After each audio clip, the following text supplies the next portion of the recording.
debo decirte que esta noche tenemos una invitada especial, María Fernanda Cabal, una de las voces más influyentes de la derecha latinoamericana, senadora de Colombia desde 2018. Como sabemos, hoy, al igual que el Perú, su país vive uno de sus momentos políticos más determinantes, una segunda vuelta el próximo 21 de junio, donde la derecha, encabezada por Abelardo del Espriella, llega como la fuerza más votada de su país y se medirá con Iván Cepeda, discípulo de Gustavo Petro, como sabemos, para decidir en qué dirección marchará Colombia. A raíz de nuestras elecciones el domingo, ella está en Lima y nos visita para hablar de este y otros temas. Senadora, bienvenida. Gracias, Diego, por la invitación. Muchísimas gracias por estar acá. Le hemos extendido varias veces la invitación. No prosperaron nuestros esfuerzos, pero estoy contento de recibirla, de que esté en nuestro país y en este programa. Quiero partir hablando de Colombia.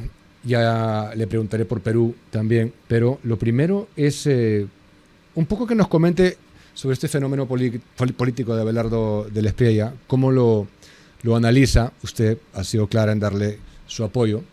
¿Qué nos comenta al respecto? Bueno, todos los errores los cometió mi partido, el Centro Democrático, con el presidente Uribe,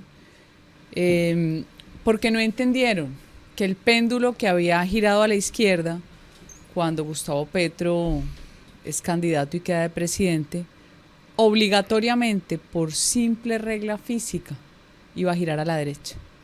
Aquí, en un ambiente tan polarizado, Diego, es imposible que el centro prospere. La política es binaria, lo he repetido 1000 veces, la política es 0-1, blanco-negro, jamás gris. Y el mensaje de un público que está aterrorizado con la continuidad del comunismo tiene que ser claro. Es un mensaje para el miedo. Y usted al miedo le responde dándole sentido de fuerza, de autoridad y de protección. Llamó la atención que en enero rompiera con el uribismo, un partido que usted es fundadora, ¿no? Ayudó a fundar. ¿Tiene que ver eso con lo que algunas voces han dicho de que se volvió tibio en el tiempo, el uribismo, o tiene que ver con el método de selección de Paloma Valencia? Con ambas.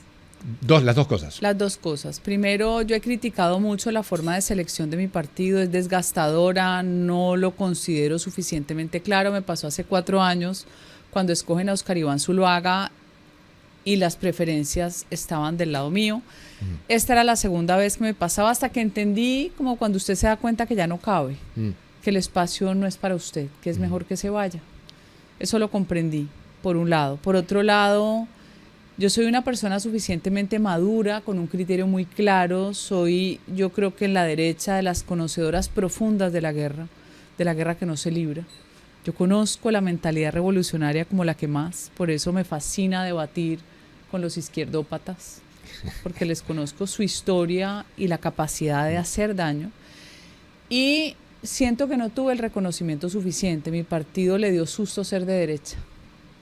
Y de abiertamente defender la postura de una derecha dura.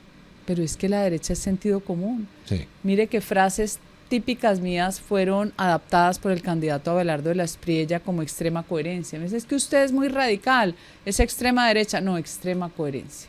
Sí. Justamente por ese entendimiento que usted dice de la guerra, es que rechaza tanto, o que entiende por qué rechazar la política de paz total. Pero por supuesto, yo demandé la política de paz total junto con Paloma Valencia y Paola Holguín. La parte que se cayó fue la parte que nosotros sustentamos, porque es un país que vive regalando impunidad a la barbarie y al terrorismo, pensando que va a conseguir paz. Y cuando usted regala impunidad, lo que hace es que siembra para nuevas guerras.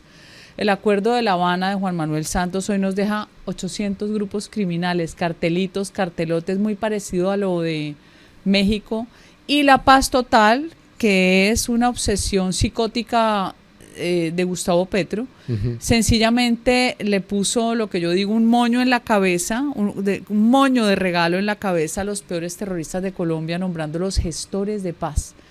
Nosotros logramos tumbar toda la parte donde la repetición no era posible. El acuerdo de La Habana excluye a aquellos beneficiarios. No es posible que usted, cada vez que haya un gobierno nuevo, le den gabelas y le den impunidad y siga delinquiendo. Y segundo, la obligación convencional y constitucional del Estado colombiano a las víctimas, la obligación a la verdad, justicia, reparación y no repetición. Todo eso lo violó Gustavo Petro.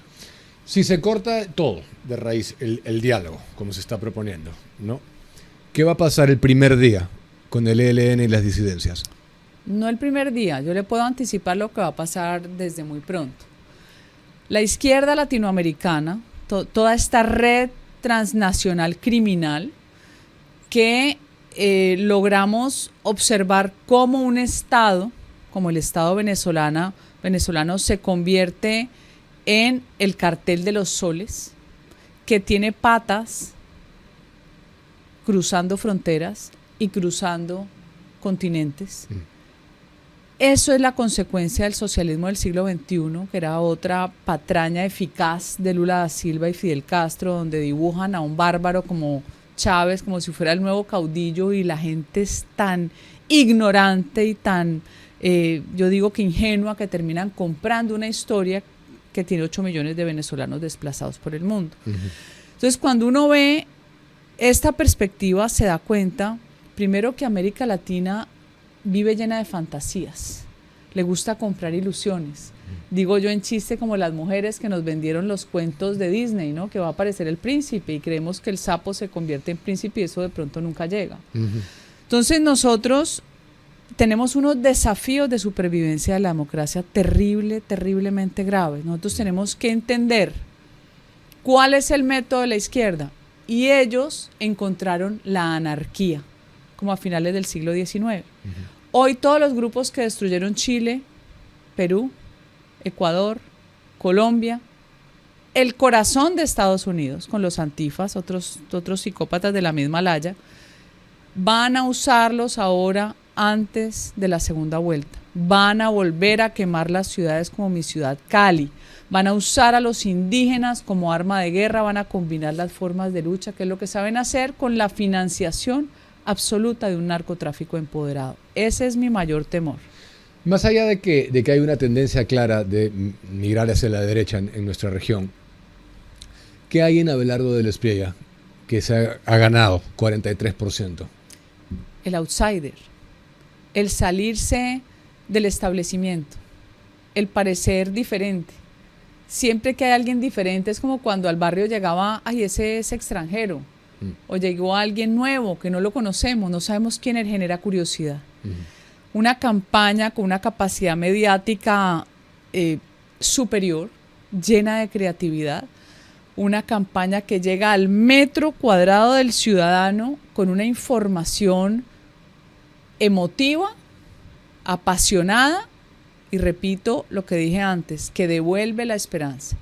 Nuestro país tiene miedo y necesita que alguien lo salve. Y con posturas muy claramente definidas, ¿no? Con cosas muy estudiadas, ¿no? He visto algunos debates y algunas exposiciones de él. Vamos a Perú. ¿Qué le atrae acá? ¿Viene a observar la elección o viene a darle su apoyo a Keiko Fujimori? ¿Por qué viene este fin de semana? Vengo invitada, no observadora, porque ser observadora me pone unos límites que me dan mucha pereza. A mí me gusta estar con mis amigos, me harta mucho a estas alturas de la vida compartir con la izquierda y tenerme que reír con el que me cae mal. Entonces vengo porque he sido admiradora de este país, conozco su historia. De hecho, veníamos compartiendo con amigos en el carro y yo tengo tantos deseos de hacer muchas cosas y el tiempo no me alcanza. Tenemos obligación, Diego, y lo invito, a que escribamos la historia paralela de países de América Latina. ¿Cómo nos trajeron la Internacional Comunista, la revolución desde los años 20?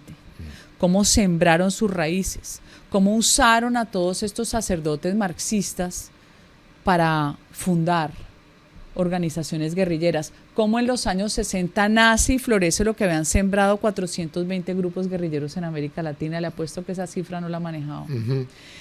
¿Cómo de ahí empiezan a destruir el Estado de Derecho y la posibilidad de todo lo que hemos construido con las dificultades propias de la colonia, de la propiedad de la tierra, del mestizaje, de la pobreza y después el narcotráfico?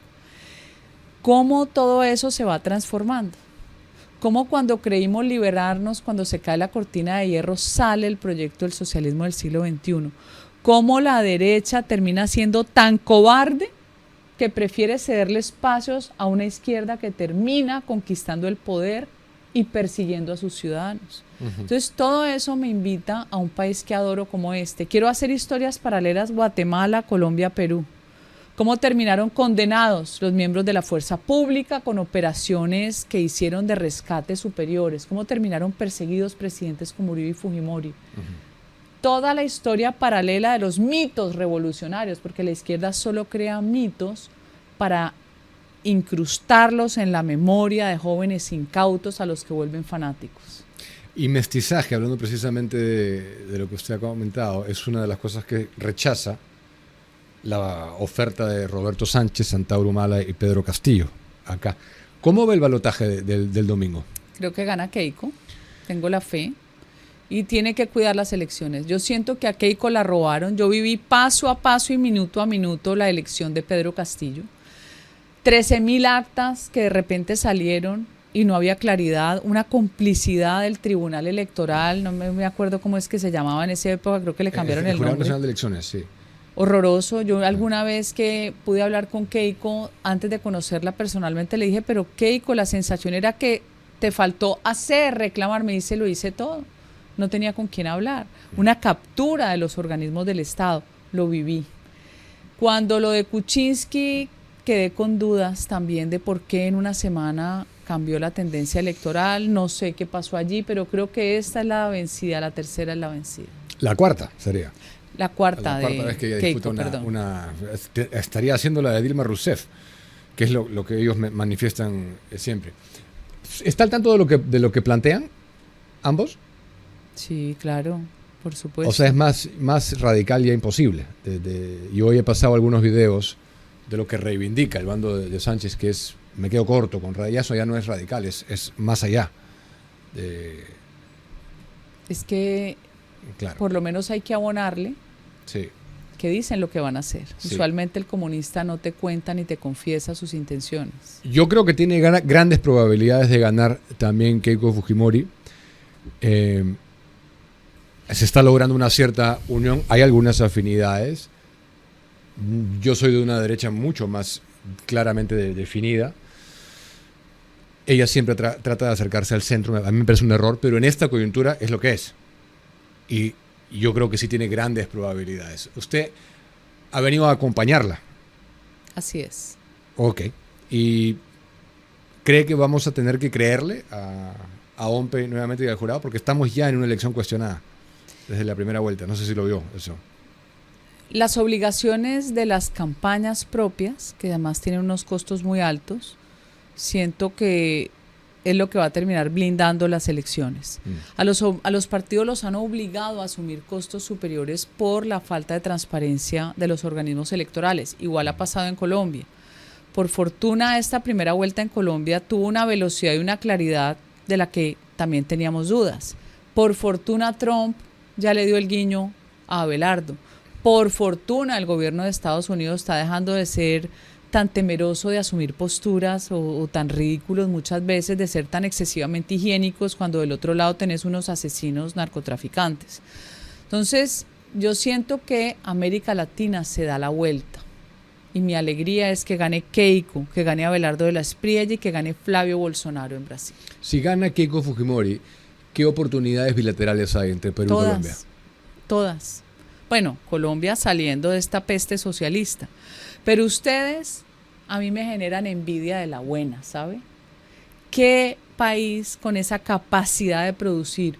Ustedes eliminaron el terrorismo gracias a Fujimori, independientemente de los problemas que tengan, que son muchos en América Latina, tienen una economía fuerte, tienen la moneda más estable.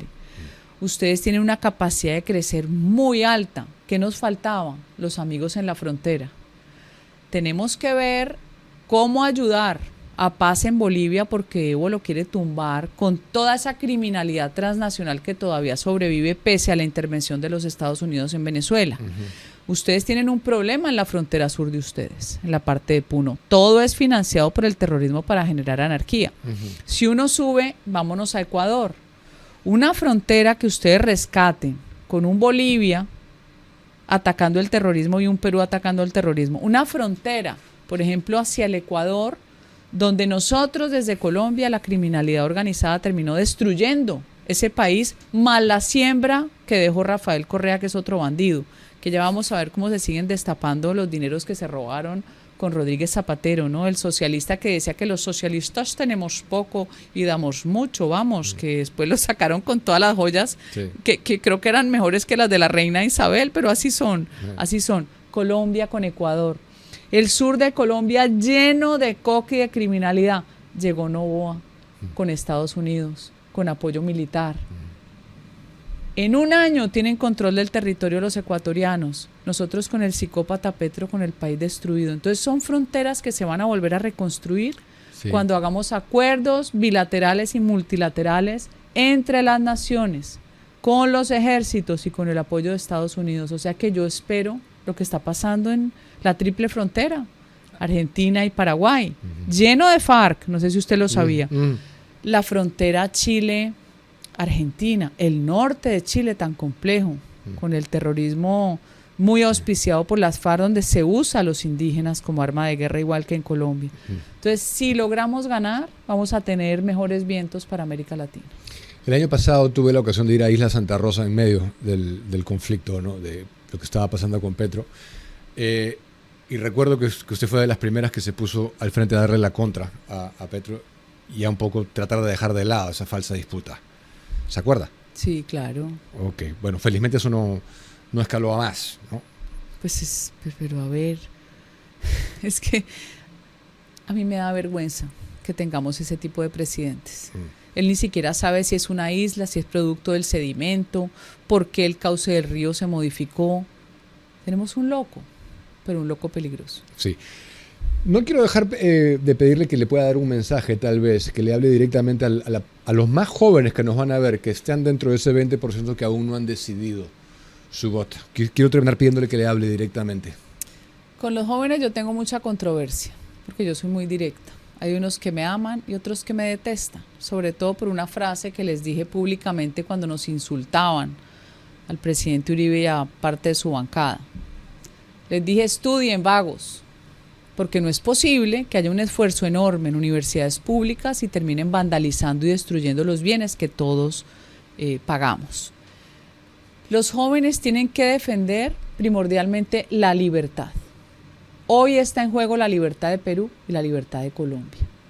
Y la libertad es el derecho a opinar, a organizarse, a pensar distinto si quieren, pero hay límites a esa libertad, que es la libertad del vecino, la libertad del otro. Si no hay autoridad y orden, usted no construye nada, así como si usted en su casa no pone orden o en la oficina no construye nada. Voten, porque el que no vota permite que lleguen los malos. Y los malos los hay, sí, en muchos partidos por el tema de la corrupción, pero el comunismo trae todo lo peor. Ustedes han sufrido lo que es la migración venezolana, que hay de todo, venezolanos buenos y pésimos. El Tren de Aragua lo padecimos todos, pero era el país más rico de América. ¿Qué pasó? No más socialismo ni más basura. La humanidad entendió que el socialismo solo trae miseria, exilio y muerte. Voten por libre empresa, voten por un país grande. Yo envidio cómo ustedes derrotaron a Sendero Luminoso y los grupos guerrilleros. Yo envidio cómo Fujimori puso en la jaula a Abimael Guzmán. Yo hubiera querido ver ahí al bandido de Iván Márquez. Me quedé con las ganas. Ustedes superaron eso, nosotros seguimos metidos en una telaraña muy compleja. Voten para que las siguientes generaciones puedan vivir en el Perú. Y solo así podríamos tener libertad de seguir emprendiendo, ¿no? Pequeños emprendimientos. Y creo que los jóvenes responden mucho a eso, a la libertad de emprender. Muchas gracias por visitarnos, un placer conocerla. Gracias, Diego.